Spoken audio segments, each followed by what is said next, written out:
She may not know it, but she's falling apart. She hides from others and cries in her room, alone, smelling the soft scent of the candle by her bed and sitting there wondering what she could have done differently that wouldn't make her feel like this. She thinks back to past years and wonders why she said this or did that, or why she never just said hi. She thinks of every little decision she's made, the ones that would have disappointed her brother or tarnished her name. She thinks about how she's lucky with a big house, good friends she believes to be true, but with all those friends comes overthinking, thoughts that they're hiding something, that they aren't as true as she thought. And she thinks before saying things, but she thinks in the moment. And when the moment's over, she doesn't stop thinking. She thinks about the ways her words could affect others and how she was stupid and reckless. And she thinks of her mother, of all the lessons she's been told to listen and to learn, and how she can't think of those lessons when she's angry and in her head. She says things she doesn't mean, burns bridges she thought were made of stone, but were really rotten wood. Finds people as she loses them, but the finding is slower.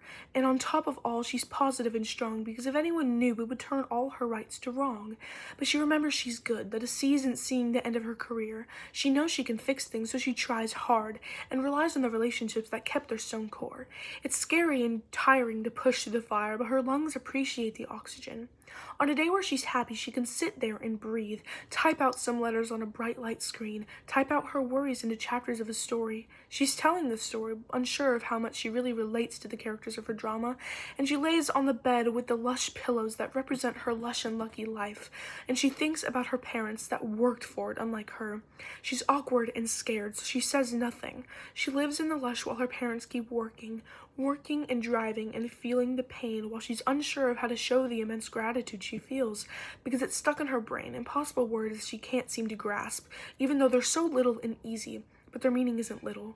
It's big and important. Important is something she doesn't feel. She feels like she's at the bottom of the food chain.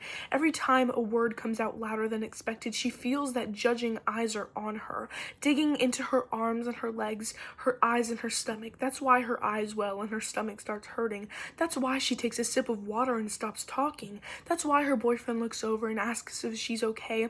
And if she says she's fine, what is he supposed to do to get her to admit anything else? She stays quiet and reserved, even though she's known to be such a talkative and extroverted girl. Maybe she's changed. Maybe she's grown. Maybe that little old her is gone. But in the end, she'll be okay.